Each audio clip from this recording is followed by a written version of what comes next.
बिस्मिल्लाहिर्रहमानिर्रहीम। अस्सलामु अलैकुम नाजरीन, यहूदी दीवार गिरिया के साथ किस लिए आहुजारी करते हैं? बुनियादी पत्थर क्या है? यहूदी अकायद व इबादत क्या हैं? यहूदियों की बाजमात इबादत और किबला कौन सा है? शजर गरकद क्या है? जन्नतुल बकी का पुराना नाम बकी अल गरकद क्यों था? यहूदी क्यों हर जगह धड़ाधड़ शजर गरकद की शजरकारी कर रहे हैं? नाजरीन, यही हमारी आज की वीडियो का मौजू है और आपको यहूदी मजहब के हैरान कुन हकायक के बारे में बताएंगे। मगर वीडियो में आगे बढ़ने से पहले अगर आप हमारे चैनल पर नए हैं तो बराए मेहरबानी हमारा चैनल info@adil सब्सक्राइब करें, जहां आपको बिलखुसूस इस्लामिक हिस्ट्री और बिलउमूम दुनिया भर की मुनफरिद मालूमात पर मबनी वीडियोज मिलती रहेंगी। नाजरीन, ये वही दीवार है जिसे मुसलमान दीवार बुराक कहते हैं। यहूदी रिवायात के मुताबिक इस दीवार की तामीर हजरत सुलेमान अलैहिस्सलाम ने की और मौजूदा दीवार गिरिया उसी दीवार की बुनियादों पर कायम है। यह मकाम दुनिया के कदीम तरीन शहर यरूशलेम बैतुल मुकद्दस में वाक़ है। यहूदियों की एक इंतहाई अहम यादगार और मुकद्दस तरीन मजहबी मकाम है, जिसके सामने रोना, गिड़गिड़ाना और गिरिया उजारी करना यहूदियों का इंतहाई अहम मजहबी फरीजा है। इनके अकीदे के मुताबिक ये दीवार दरअसल तबाहशुदा हैकल सुलेमानी का बाकी रह जाने वाला हिस्सा है। 2000 साल कबल मसीह में भी यहूदी इस दीवार के सामने खड़े होकर गिरिया उजारी करते थे। बतौर एहतराम इनके लिए इस दीवार और इबादतगाह के करीब यरमुल्का पहनना जरूरी होता है। नाजरीन, यरमुल्का सर पर छोटी टोपी जो यहूदी मर्द पहनते हैं, जिसको इब्रानी जुबान में किपा कहा जाता है।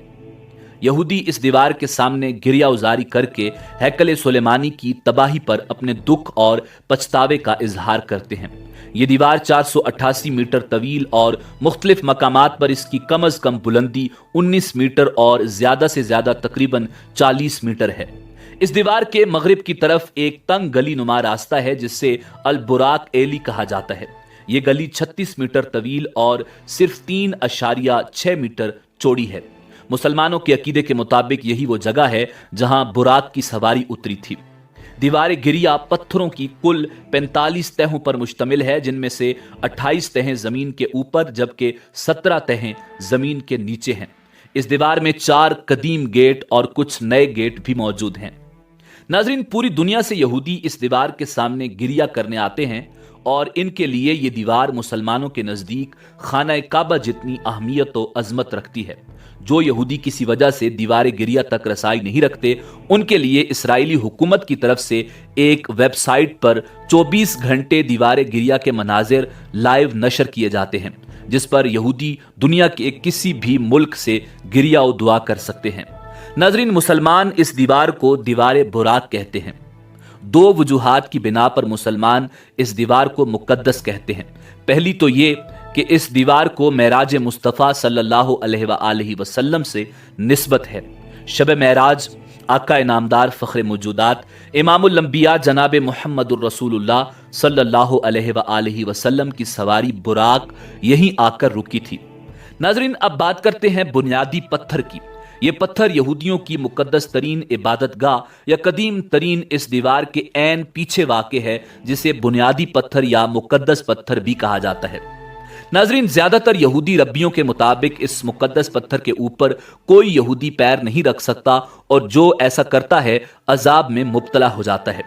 बहुत से यहूदियों के मुताबिक वो तारीखी चट्टान जिस पर कुब्बतुस सखरा वाक़ है मुकद्दस बुनियादी पत्थर है, जबकि कुछ यहूदियों के अकीदे के मुताबिक ये मुकद्दस बुनियादी पत्थर दीवार गिरिया के बिल्कुल मुखालिफ सिमत में वाक़ अलकास आबशार के नजदीक है। यह मकाम मुकद्दस तरीन मकाम था जब मुकद्दस मोबित कायम था। यहूदी रिवायात के मुताबिक दीवार गिरिया की तामीर दाऊद अलैहिस्सलाम ने की थी और मौजूदा दीवार गिरिया उसी दीवार की बुनियादों पर कायम की गई है। और बाज रिवायात के मुताबिक दीवार गिरिया की तामीर हजरत सुलेमान अलैहिस्सलाम ने करवाई थी, जिसकी तारीख हैकल सुलेमानी से जा मिलती है। नाजरीन, हालांकि यहूदियत में कई फिक्का शामिल हैं, सब इस बात पर मुत्तफिक हैं कि दीन की बुनियाद बेशक नबी मूसा अलैहिस्सलाम ने रखी, मगर दीन का दारो मदार तौरात और तलमूद के मुतालिया पर है, न कि किसी एक शख्सियत की पैरवी करने पर। یہودیت کی یہ سب سے مقدس کتاب قدیم عبرانی زبان میں ہے۔ ناظرین، یہودی روایات کے مطابق اس کے 5 اجزاء ہیں جن کو موسیٰ علیہ السلام کی 5 کتابیں بھی کہا جاتا ہے، چونکہ عقیدہ کے مطابق صرف یہ 5 موسیٰ علیہ السلام پر نازل ہوئی تھی۔ تورات میں کائنات اور انسانی تخلیق کا قصہ درج ہے جو آدم علیہ السلام اور حوا سلام اللہ علیہ سے شروع ہوتا ہے۔ نوح علیہ السلام اور سیلاب کا بیان، اور پھر ابراہیم علیہ السلام کی رسالت، شادی اور بیٹوں کا قصہ بھی موجود ہے۔ تورات کے اس قصے کا مقصد یہ بیان کرنا ہے کہ اللہ نے ابراہیم علیہ السلام سے ایک وعدہ یا معاہدہ کیا تھا کہ تم میری عبادت کرو اور میرے احکامات کی پیروی کرو اور میں تمہاری نسل میں سے بڑی بڑی قومیں پیدا کروں گا۔ ناظرین، آج یہودیت میں یہ عہد بہت اہمیت رکھتا ہے کہ اسی کے بل بوتے پر اس دین کے دیگر اعمال مبنی ہیں۔ مثلاً مردوں پر ختنہ کی رسم فرض ہے جو اسلام میں سنت ابراہیمی کہلاتی ہے، چونکہ وہ اسی معاہدے کی علامت سمجھی جاتی ہے۔ جو اس رسم کو پورا نہ کرے وہ ہالاخا یعنی یہودی شرع کے مطابق یہودی نہیں مانا جاتا، یعنی یہودی مرد بھی ہم مسلمان مردوں کی طرح ختنے کرتے ہیں۔ قوم کی تاریخ کے علاوہ ان 5 کتابوں میں احکامات بھی شامل ہیں، خصوصاً وہ 10 احکامات جن کا مغرب میں چرچا رہتا ہے۔ ناظرین، یہودی عقائد کے مطابق تورات میں کل 613 احکامات درج ہیں جو شرع اور قوانین، معاشرے اور اخلاقیات سے تعلق رکھتے ہیں۔ عبرانی زبان میں تورات کے لغوی معنی ہیں سبق، چنانچہ تورات میں وہ سب کچھ ہے جس سے ایک دینی قوم کو سبق ہو اور جس پر تاریخ اور شریعت کی بنیاد کھڑی ہو۔ ناظرین، اب بات کرتے ہیں یہودیوں کی عبادات کی۔ یہودیوں پر روز کی عبادت فرض ہے، مگر ایک یہودی خاندان کا پورا ہفتہ شابات، جسے سبت کہتے ہیں، کہ 26 گھنٹوں کی تیاری اور انتظار میں گزر جاتا ہے، کیونکہ وہ 26 گھنٹے پوری طرح عبادت کے لیے وقف ہوتے ہیں۔ شابات یعنی سبت کا آغاز جمعہ کی شام سورج کے ڈھلنے پر ہوتا ہے اور اختتام ہفتہ کی رات کو 3 ستارے نظر آنے پر۔ اس عبادت کے دوران یہودی مذہب کے پیروکار پیسے کمانے والے کام نہیں کرتے، پیسوں کے ذکر سے پرہیز کرتے ہیں، بجلی کو نہیں چھیڑتے یعنی جو بتیاں جلی ہیں ان کو بجھاتے نہیں اور جو بجھی ہیں ان کو جلاتے نہیں، آگ سے آگ نہیں جلاتے یعنی چولہا بند رہتا ہے، گاڑی نہیں چلاتے اور دیگر پابندیاں۔ ناظرین، روز کی 3 عبادات یہودی مذہب کے اندر مقرر ہیں، جن میں سے صبح اور دوپہر کی فرض ہیں اور شام کی اپنے آپ پر واجب کی جا سکتی ہیں۔ یہودی مذہب کے مطابق یہودیت میں دیگر احکام اس وقت تک اختیاری ہوتے ہیں جب تک انسان ان کو اپنی روزمرہ زندگی کا حصہ بنانے کی نیت نہ کر لے۔ اس نیت کے بعد وہ واجب ہو جاتے ہیں اور ان میں اور فرائض میں کوئی فرق نہیں رہتا۔ ناظرین، یہودی مذہب کے مطابق تمام عبادات فردن بھی ادا ہو سکتی ہیں اور باجماعت بھی، تاہم باجماعت ادا کرنے میں فضیلت ہے، خصوصاً اس لیے کہ جماعت جب اکٹھی ہو جائے تو وہ خدا کے دربار میں بطور بنی اسرائیل حاضر ہوتی ہے۔ جماعت کو پورا ہونے کے لیے کم از کم 10 افراد کی ضرورت ہوتی ہے، ورنہ ایک ساتھ رہ کر بھی عبادت فردن ہی قبول ہو جاتی ہے۔ ناظرین، واضح رہے کہ یہ یہودیوں کے عقائد ہیں۔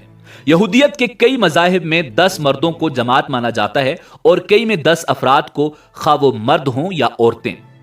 یہودی عبادت گاہ کو یونانی زبان میں سائناگوگ، انگریزی میں شل، جبکہ عبرانی میں بیت تفیلا، عبادت گاہ یا بیت کنیست، جماعت خانہ بھی کہا جاتا ہے۔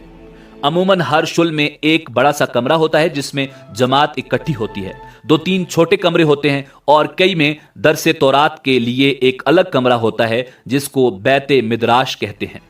بڑے شلوں میں اکثر مکوا بھی موجود ہوتا ہے جو غسل کرنے کی جگہ ہوتی ہے۔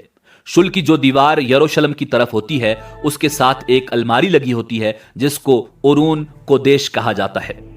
اس میں تورات کا سکرول رکھا جاتا ہے، اس کو صرف خاص مواقع پر ارون سے نکالا جاتا ہے، چونکہ جب بھی تورات سامنے ہو اس کو پیٹھ نہیں کی جا سکتی۔